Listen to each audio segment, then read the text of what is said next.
শিল্পকথার পক্ষ থেকে আজকে তথ্য ক্লাসে আন্তরিক শুভেচ্ছা। কেমন আছেন আপনারা সবাই? আশা করি ভালো আছেন। আমিও ভালো আছি। আজকে আপনাদের শিল্পকথায় যে তথ্য ক্লাস রয়েছে, ক্লাসটির টপিক হচ্ছে ভাস্কর্য এবং ফ্রেস্কো। এই দুটি টপিকের ক্লাস হবে। আমরা দ্রুত আজকে লাইভ ক্লাসে সংযুক্ত হব। যারা আমার লাইভ ক্লাসটি এখন দেখছেন তাদেরকে অসংখ্য ধন্যবাদ জানাচ্ছি। আমি একটু ক্লাসটা শেয়ার করি, আপনারা সাথে থাকেন।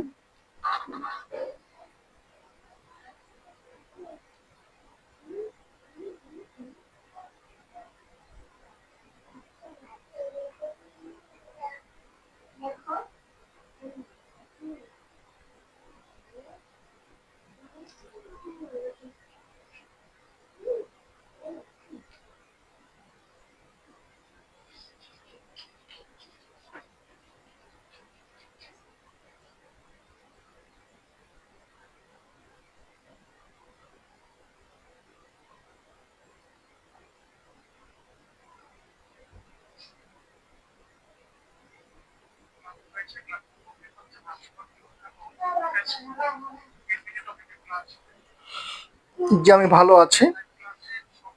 জাহাঙ্গীর আলম প্রশ্ন করেছেন।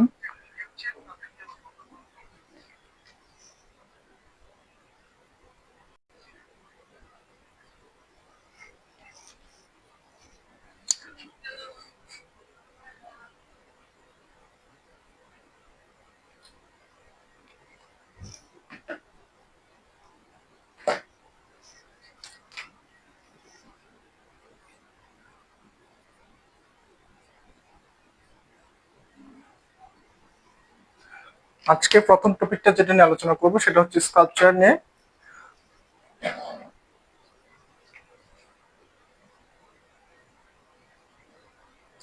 অত্যন্ত গুরুত্বপূর্ণ একটা বিষয় ভাস্কর্য শিল্পের ক্ষেত্রে। যে আমি ভালো আছি, আপনারা একটু তাড়াতাড়ি লাইভ ক্লাসে রেসপন্স করেন, সবাই অ্যাটেন্ড হন। ক্লাসটা শেষ করব তাড়াতাড়ি, কারণ ইলেকট্রিসিটির প্রবলেম। যদিও 2 দিন ধরে একটু মোটামুটি ভালো সাপ্লাই দিচ্ছে, তেমন কোনো প্রবলেম নেই।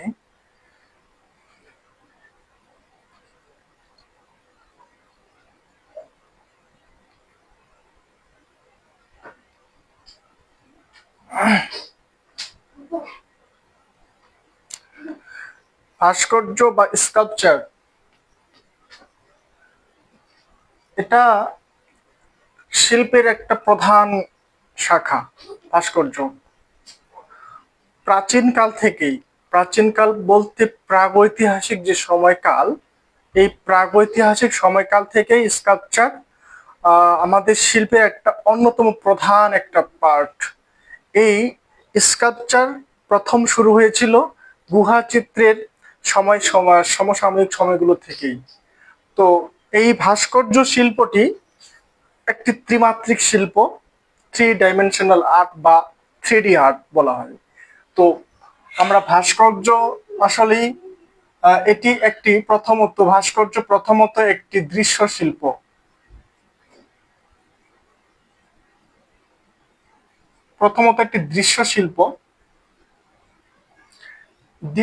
দ্বিতীয়ত হচ্ছে এটি একটি 3D বা ত্রিমাত্রিক শিল্প। এই 3Dর অর্থ হচ্ছে এর দৈর্ঘ্য রয়েছে, প্রস্থ রয়েছে এবং এর বেধ বা বেধ বা পুরুত্ব, ঠিক আছে, বা এটাকে উচ্চতাও বলে অনেক সময়। মানে একটি বিষয়ের এটা হলো দৈর্ঘ্য, এটা হলো তার প্রস্থ, আর এটা হলো এর পুরুত্ব। অর্থাৎ একটা ইট কত মোটা, এই যে বিষয়টা, এটা হলো পুরুত্ব। আর এটা হলো প্রস্থ, আর এই যে জিনিসটা, এটা হলো দৈর্ঘ্য। ঠিক আছে, তাহলে 3D আর্ট অর্থাৎ যে জিনিসের দৈর্ঘ্য, প্রস্থ, উচ্চতা বা এটার থিকনেস রয়েছে, এমন বিষয়টা হচ্ছে 3D বা 3 ডাইমেনশনাল আর্ট। সুতরাং ভাস্কর্যের ক্ষেত্রে আমরা বলবো এটি একটি দৃশ্য শিল্প, ভিজুয়াল আর্ট। এটি খাওয়া যায় না, এটা হাতে নিয়ে আপনি এটা আপনার দৈনন্দিন জীবনে কোনো ব্যবহার উপযোগিতা নেই এর। এটা ক্রাফট নয়, এটা হচ্ছে পুরোটাই একটা শোপিস টাইপের শিল্প, যেটা আপনাকে শুধু দৃষ্টিনন্দন বা আপনার দৃষ্টিকে আনন্দিত করবে, দৃষ্টিকে বিমোহিত করবে, আপনাকে আনন্দ দিবে, এইরকম একটা শিল্প হচ্ছে স্কাল্পচার। সুতরাং এটা হচ্ছে একটা ভিজুয়াল আর্ট, আর এটা হচ্ছে একটা অবশ্যই 3D আর্ট। ভাস্কর্যের সব থেকে বড় গুরুত্বপূর্ণ বিষয় হচ্ছে এটি একটি ত্রিমাত্রিক শিল্প, ভিজুয়াল আর্টের ত্রিমাত্রিক শিল্প। ঠিক আছে, এর দৈর্ঘ্য আছে, প্রস্থ আছে এবং পুরুত্ব রয়েছে।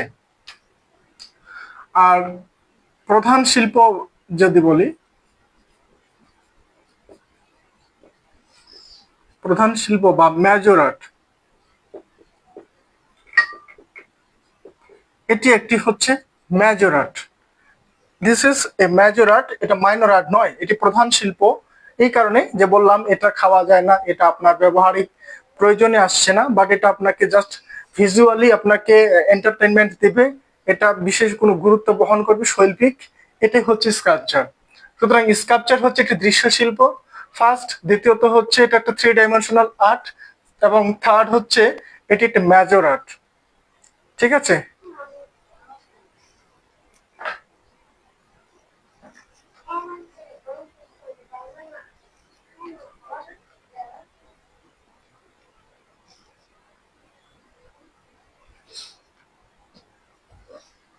এখন আসি আমরা আসলে ভাস্কর্য কি এর সংজ্ঞায় আসি।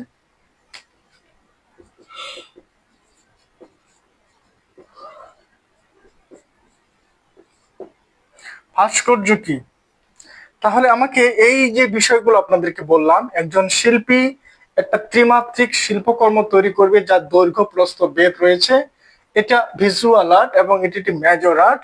এই বিষয়গুলোর সার্বিক বিবেচনায় আপনাকে একটা সংজ্ঞা বলতে বলা হলো। এই সংজ্ঞাটা ধ্রুবতী কোনো বিষয় নয় যেটা এই এই কথাগুলো থাকতেই হবে এই সংজ্ঞার মধ্যে। এটা আপনি আপনার মতো করে এটাকে সাজিয়ে গুছিয়ে বলতে পারেন, যেটা এর মেজর মেজর যে বৈশিষ্ট্যগুলো এই সংজ্ঞার মধ্যে থাকে। তাহলে ভাস্কর্য হচ্ছে একটি এমন শিল্প যেটা মধ্যে শিল্পী ত্রিমাত্রিকতা নিয়ে আসবে। মানে এটা হচ্ছে সেই শিল্প যার 3টে ডাইমেনশন থাকবে, দৈর্ঘ্য প্রস্থ উচ্চতা রয়েছে, যা নির্দিষ্ট একটা স্থান দখল করে থাকে। হ্যাঁ, এটা একটা স্পেস দখল করে থাকবে, এবং এটি একটি ভিজুয়াল আর্টের মেজর আর্ট, যেটা বিভিন্ন বিভিন্ন মাধ্যমে তৈরি হয়ে থাকে। বিভিন্ন মাধ্যম বলতে এখানে রয়েছে হচ্ছে স্টোন, এখানে রয়েছে হচ্ছে উড, এখানে রয়েছে মাটি, এবং এখানে রয়েছে মেটাল, এই ধরনের। এবং সমসাময়িক বিভিন্ন স্কাল্পচার গুলো, যেটা সমকালীন স্কাল্পচার, এই সমকালীন স্কাল্পচার গুলো শুধু এই পাথর মাটি কাঠ নয়, আপনার দৈনন্দিন জীবনের বিভিন্ন রকমের উচ্ছিষ্ট এবং আশেপাশে পড়ে থাকা বিভিন্ন রকমের ম্যাটেরিয়ালস এবং বিভিন্ন রকমের ফাউন্ড অবজেক্ট দিয়ে এই ভাস্কর্যগুলো তৈরি হয়ে থাকে। তো ভাস্কর্য হচ্ছে শিল্পের একটি ত্রিমাত্রিক মাধ্যমে ত্রিমাত্রিক উপাদানে তৈরি একটি শিল্পকর্ম, যার দৈর্ঘ্য প্রস্থ ভেদ রয়েছে, যার চারদিক থেকে ঘুরিয়ে, মানে চারদিক থেকে রাউন্ড হয়ে এটাকে অবলোকন করা যায়, অথবা কোনো একটি ক্ষেত্রের মধ্যে এটার খোদাই করা থাকে, সেটা হচ্ছে স্কাল্পচার, যার দৈর্ঘ্য প্রস্থ ভেদ রয়েছে। ঠিক আছে, তো আমরা ভাস্কর্যের প্রকারভেদ নিয়ে আলোচনা করব। এখন ভাস্কর্যের উপাদান উপকরণ এই বিষয়গুলো নিয়ে আলোচনা করব। তো আমরা ভাস্কর্যের কয়েকটি উপাদান সম্পর্কে আগে জেনে নিই।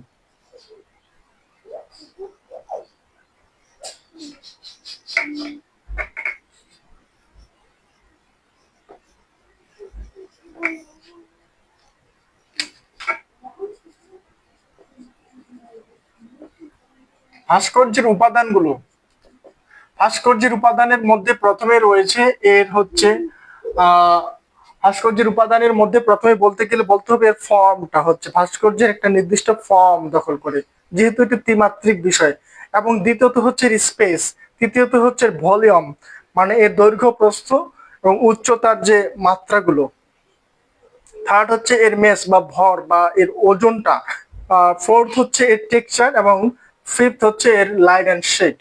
তাহলে আমরা প্রথমে বলবো এর উপাদানের মধ্যে প্রথম রয়েছে হচ্ছে ফর্ম, এক নাম্বার। দুই নাম্বার হচ্ছে স্পেস, তিন নাম্বার রয়েছে হচ্ছে ভলিউম, চার নাম্বার হচ্ছে এর ম্যাস, পাঁচ নাম্বার হচ্ছে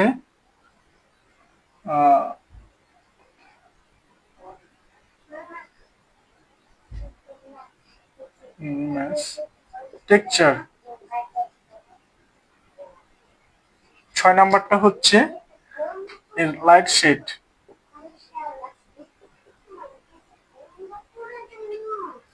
ছয় নাম্বার হচ্ছে লাইট শেড। তো এই হচ্ছে ভাস্কর্যের উপাদান। ভাস্কর্যের একটি ফর্ম মানে হচ্ছে ভাস্কর্য যে গঠনটা নিয়ে দাঁড়িয়ে থাকে সেটাই হচ্ছে ভাস্কর্যের ফর্ম। ঠিক আছে? আপনি যদি একটা মানুষের স্কাল্পচার করে থাকেন বা এটা একটা হচ্ছে আপনাদেরকে একটু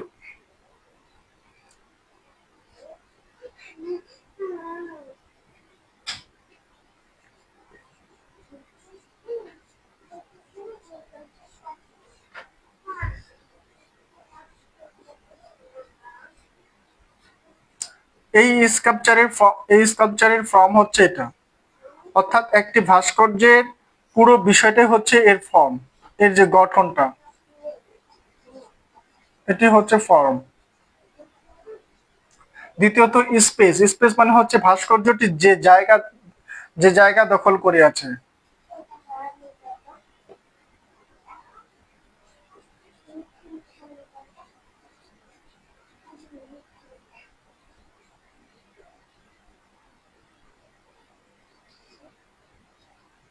স্থান দখল করে, অর্থাৎ একটি ভাস্কর্য একটি নির্দিষ্ট স্থান দখল করে থাকবে, এটা হলো ভাস্কর্যের একটি উপাদান। এই স্পেস লাগবে। আর থার্ড হচ্ছে ভলিউম, অর্থাৎ এর দৈর্ঘ্য প্রস্থ উচ্চতাটা,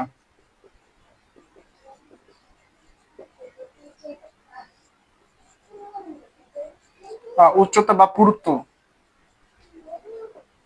মোটা নাকি পাতলা, এটা হচ্ছে ভলিউম। আর মেশ হচ্ছে এর ভর।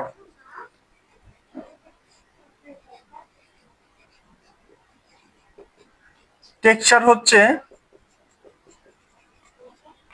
হচ্ছে পৃষ্ঠের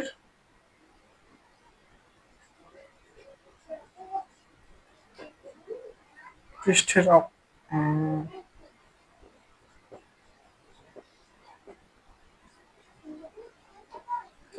টেক্সচারটা হচ্ছে এই ভাস্কর্যটির যে বহিরাবরণটা রয়েছে এটা আসলে কেমন, এটা কি খসখসে টাইপের নাকি এটা স্মুথলি ডেভিডের মতো পলিশ করা, নাকি জাস্ট এটা হচ্ছে পাথরের একটা টেক্সচার রয়েছে, বাইরে রুক্ষতা রয়েছে, যে পৃষ্ঠ আবরণটা আসলে পলিশ করা, নাকি খসখসে, নাকি পিচ্ছিল, এই টাইপের বিষয়টা হচ্ছে এর টেক্সচারের মধ্যে পড়বে এর বহিরাবরণের আহ গঠনটা।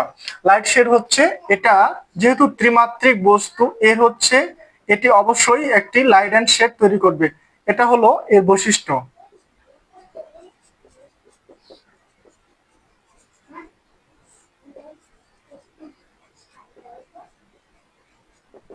ত্রিমাত্রিক বস্তুগুলোরই কেবলমাত্র আলো এবং ছায়া সরাসরি প্রতিফলিত হয়।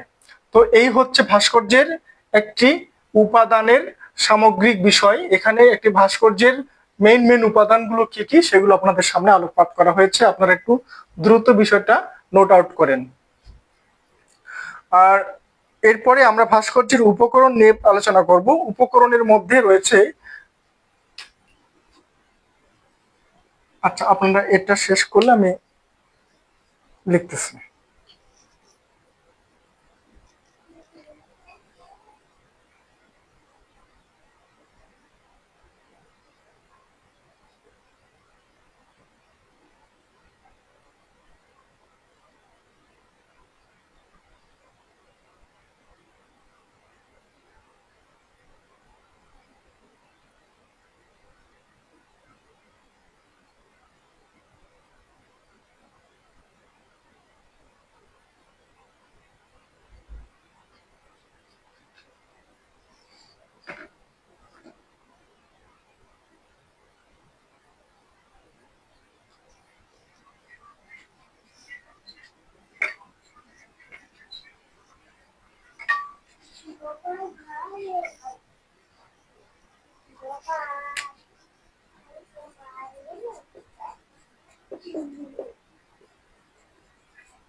এগুলো হচ্ছে ভাস্কর্যের উপকরণ, যেগুলো দিয়ে ভাস্কর্য তৈরি হয় বা যেগুলো ভাস্কর্য তৈরিতে সহায়তা করে, সেগুলো হচ্ছে ভাস্কর্যের উপকরণ। তাহলে ভাস্কর্যের উপাদান কি? ভাস্কর্যের উপাদানগুলো হচ্ছে ভাস্কর্যের নীতিগত যে বৈশিষ্ট্যগুলোকে প্রকাশ করে, সেগুলো হচ্ছে ভাস্কর্যের উপাদান। যেগুলো হচ্ছে ভাস্কর্যের form, space, volume, mass, texture, light and shade, যেগুলো ভাস্কর্যের মধ্যে অবশ্যই থাকা প্রয়োজন, বা এগুলো না থাকলে ভাস্কর্যটি আসলে তার সামগ্রিক যে একটা ভাস্কর্য, এই বৈশিষ্ট্যটা প্রকাশ পায় না সঠিকভাবে। আর উপকরণ হচ্ছে যে মাধ্যমগুলোর মাধ্যমে আমরা ভাস্কর্য তৈরি করি, এবং যেসব ম্যাটেরিয়ালস ভাস্কর্য তৈরিতে সহায়ক হিসেবে কাজে লাগে, সেগুলো হচ্ছে ভাস্কর্যের উপকরণ। এবার আসি ভাস্কর্যের আমরা ক্লাসিফিকেশনে আসি। মোটামুটি ভাবে ভাস্কর্যকে দুটি ভাগে ভাগ করা যায়।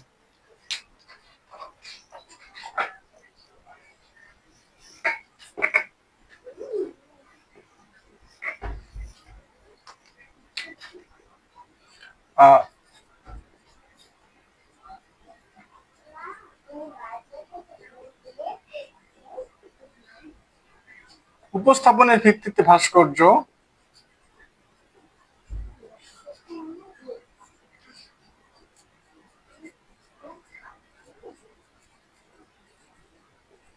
ফ্রি স্ট্যান্ডিং,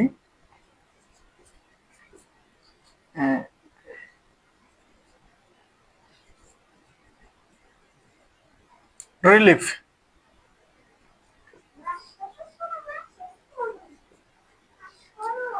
এই ফ্রি স্ট্যান্ডিং এবং রিলিফ, এটা হচ্ছে ভাস্কর্যের মূল ক্লাসিফিকেশন। ঠিক আছে, ভাস্কর্য মূলত ফ্রি স্ট্যান্ডিং এবং রিলিফ উপস্থাপনের উপরে। আপনি যখন একটি পুরো ভাস্কর্য, সাপোজ আমি এখানে আপনাদের সামনে দাঁড়িয়ে রয়েছি, আমি একটা স্কাল্পচার, এইরকম একটা স্কাল্পচার দাঁড়িয়ে রয়েছে, বা আপনারা ডেভিড দেখেছেন, পুরো ডেভিড একা দাঁড়িয়ে রয়েছে। এই যে ভাস্কর্যগুলো যেগুলো দাঁড়িয়ে থাকে, স্ট্যান্ড বা দাঁড়িয়ে থাকা অবস্থায় যে ভাস্কর্যগুলো, এবং এই ভাস্কর্যটাকে দর্শক তার চতুর্পাশে ঘুরে ঘুরে তাকে দেখতে পারে। এই যে ভাস্কর্যটিকে দর্শক চতুর্পাশে ঘুরে ঘুরে অবলোকন করতে পারে, সেটা হচ্ছে ফ্রি স্ট্যান্ডিং স্কাল্পচার। চতুর্পাশে ঘুরে ঘুরে দেখা।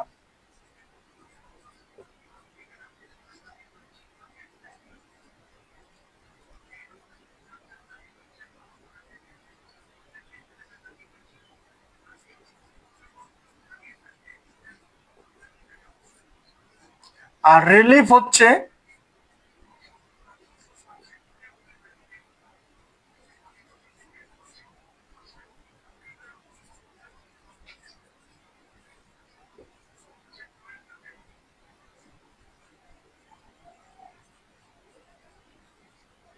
একটি সারফেসের মধ্যে খোদাই করা থাকবে।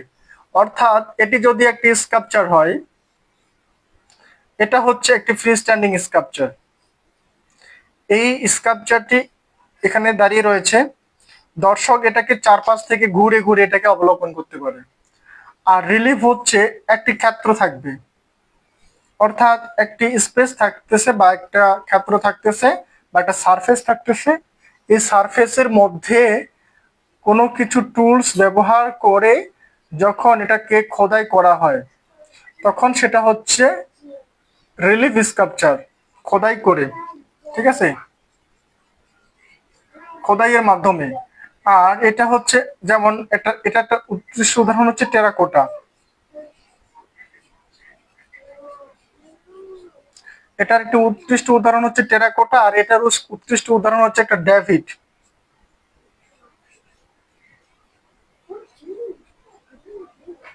এটা হচ্ছে যেমন ডেভিড ফ্রি স্ট্যান্ডিং স্কাল্পচার, আর রিলিফের মধ্যে রয়েছে হচ্ছে টেরাকোটা। ঠিক আছে,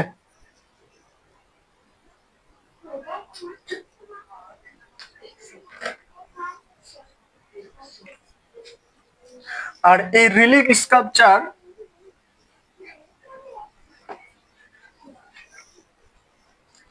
এই রিলিফ আবার তিন প্রকার। এক হচ্ছে হাই রিলিফ,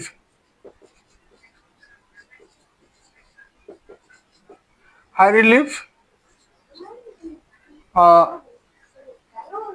লো রিলিফ, আর একটা হচ্ছে মিড রিলিফ। ঠিক আছে, এই রিলিফ আবার তিন প্রকার। যেটা লো রিলিফ, সেটা হচ্ছে হালকা হালকা খোদাই, আর হাই রিলিফটা হচ্ছে গভীর খোদাই, আর মিড রিলিফটা হচ্ছে মাঝারি।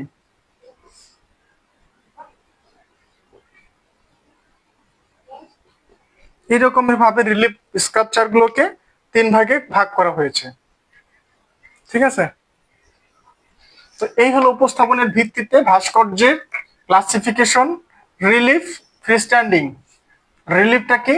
রিলিফটা হচ্ছে একটি নির্দিষ্ট ক্ষেত্রের মধ্যে এটাকে খোদাই করা হয়ে থাকে, আর ফ্রিস্ট্যান্ডিংটা হচ্ছে জাস্ট একটা স্কাল্পচার দাঁড়িয়ে রয়েছে, বা এক দল স্কাল্পচার হতে পারে।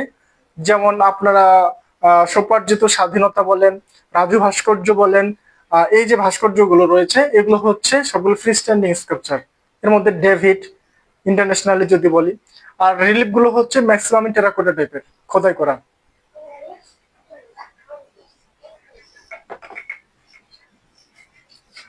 এরপরে আসি হচ্ছে আমরা নির্মাণ পদ্ধতি, ভাস্কর্যের যে টেকনিক্স গুলো, আসলে ভাস্কর্যের নির্মাণ পদ্ধতির উপরে ভাস্কর্যকে কয়েক ভাগে ভাগ করা হয়েছে।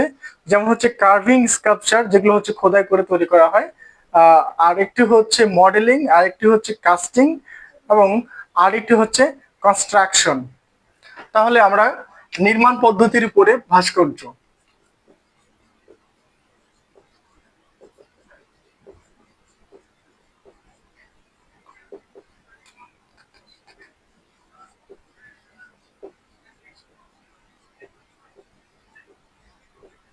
নির্মাণ পদ্ধতি, এই যে ভাস্কর্য তৈরি হয়, ভাস্কর্যগুলো আসলে সব যে একই পদ্ধতিতে তৈরি হয় তা কিন্তু নয়। এক একটি ভাস্কর্য, আমরা মূলত 2 ধরনের ভাস্কর্য পেয়েছি, ফ্রিস্ট্যান্ডিং এবং রিলিফ। দুইটা ভাস্কর্যের মানে তৈরি করার প্রসেস গুলো কিন্তু 2 রকমের, এবং এই ভাস্কর্যের মধ্যে আবার আরো বিভিন্ন ধরনের যে ভাস্কর্যের তৈরির প্রসেসগুলো, যে প্রসেসগুলোতে তৈরি করে এবং ওই ভাস্কর্যটাকে ওই প্রসেস অনুযায়ী তাকে কার্ভিং স্কাল্পচার বলবো, যেটা খোদাই করে তৈরি করা হচ্ছে। কতগুলো আবার মাটি সংযোজন করে করে তৈরি করা হয়, অর্থাৎ মাটি চাপিয়ে চাপিয়ে যেভাবে দুর্গা প্রতিমা তৈরি করা হয়, এই যে এইগুলোকে মডেলিং বলছি। আর কাস্টিং বলছি হচ্ছে যেগুলো ঢালাই করে তৈরি করা হচ্ছে, বা একটা মোল্ডের উপরে একটা মডেলিং করা হয়, মডেলিংটা থেকে মোল্ড নেওয়া হয় প্লাস্টার অফ প্যারিস দিয়ে। তো এই প্লাস্টার দিয়ে মোল্ড নেওয়ার পরে তার মধ্যে আবার গলিত ধাতু হতে পারে, বা তার মধ্যে হচ্ছে ফাইবার, ফাইবারের হচ্ছে আপনার রেজিন দিয়ে ঢালাই, যে ঢালাই নেওয়া হয়, এই ঢালাইটাকে হচ্ছে কাস্টিং বলা হচ্ছে। এবং সমকালীন অর্থাৎ কন্টেম্পোরারি আর্টের বর্তমান আধুনিক যুগে যে ধরনের স্কাল্পচার গুলো তৈরি হচ্ছে সেগুলোকে আবার আমরা কনস্ট্রাকশন স্কাল্পচার বলছি। তাহলে আমরা ভাস্কর্যের যে নির্মাণ প্রসেস বা নির্মাণ পদ্ধতিগুলো, এর উপরে ভাস্কর্য হচ্ছে মোটামুটি, প্রথমে বলি কার্ভিং, CAR, কার্ভিং বা খোদাই। 2 নম্বরটা হচ্ছে মডেলিং, এটাকে সংযোগ বা যোগ করা।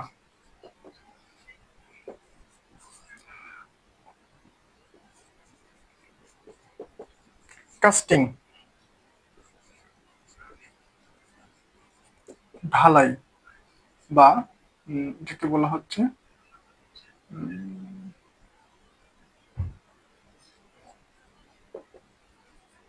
তরল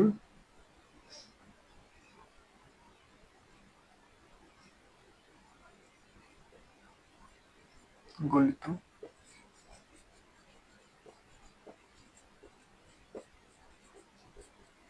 তরল বা কোনো গলিত উপাদানে তৈরি করা হয় কাস্টিং প্রসেসে। 4টা হচ্ছে কনস্ট্রাকশন। কনস্ট্রাকশনটা এটা হচ্ছে আধুনিক, আধুনিক বলবো না, এটাকে বলে যদি বলি যে বিভিন্ন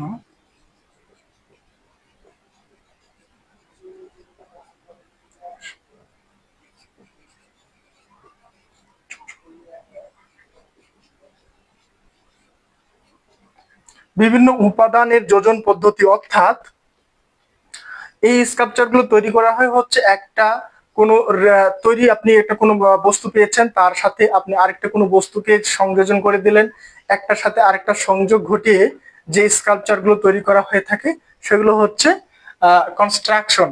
অর্থাৎ আপনি যদি কখনো রাজশাহী ইউনিভার্সিটিতে এসে থাকেন, রাজশাহী ইউনিভার্সিটিতে আসার পরে আপনি প্রধান গেটের ডান পাশে যে আমাদের সুবর্ণ জয়ন্তী যে স্কাল্পচারটা রয়েছে, যে ভাস্কর্যটি রয়েছে, এই সুবর্ণ জয়ন্তী ভাস্কর্যের পুরোটাই হচ্ছে এই কনস্ট্রাকশন পদ্ধতি। অর্থাৎ আপনার সাইকেলের একটি সিট এরকম হয়ে থাকে সাধারণত, এর সাথে আপনি একটা সাইকেলের হ্যান্ডেল লাগিয়ে দিলেন। এই যে সাইকেলের সিটের সাথে সাইকেলের হ্যান্ডেল লাগিয়ে দিলেন, এটা লুক লাইক এ বুল। ঠিক আছে, তো এই বিষয়গুলো হচ্ছে কনস্ট্রাকশনের মধ্যে পড়তেছে। অর্থাৎ আপনার সাইকেলের সিট আপনাকে তৈরি করতে হয় নাই, আপনি সাইকেলের হেড যেটা হ্যান্ডেলের যে ইয়াটা, ওই জায়গাটা আপনি তৈরি করেন নাই, এগুলো তৈরি করা আপনার বুদ্ধি খাটিয়ে একটা উপাদানের সাথে আরেকটি উপাদান সংযোগ করে আপনি যে ধরনের স্কাল্পচার গুলো তৈরি করছেন বা যে ধরনের একটি শিল্পের মধ্য দিয়ে যাচ্ছেন, সেটা হচ্ছে কনস্ট্রাকশন স্কাল্পচার। আর যেহেতু এই উপাদানগুলো অবশ্যই 3D বা এদের দৈর্ঘ্য প্রস্থ বেদ রয়েছে, সুতরাং এগুলো ভাস্কর্যের কাতারে পড়ছে। ঠিক আছে, তো এই হলো কনস্ট্রাকশন বিষয়টা। আর কার্ভিং বিষয়টা হচ্ছে যে খোদাই করে তৈরি করা, যেটা আপনাদেরকে বলেছি, পাথর খোদাই করে তৈরি করে, কাঠ খোদাই করে তৈরি করে। এই কার্ভিং এর মধ্যে হচ্ছে পাথর এবং কাঠ। এর কার্ভিং এর মধ্যে পাথর, কাঠ, মডেলিং এর মধ্যে হচ্ছে মোম, মাটি, কাস্টিং এর মধ্যে হচ্ছে আহ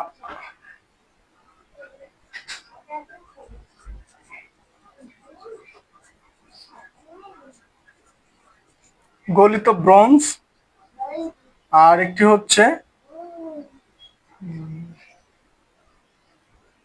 ফাইবার গ্লাস।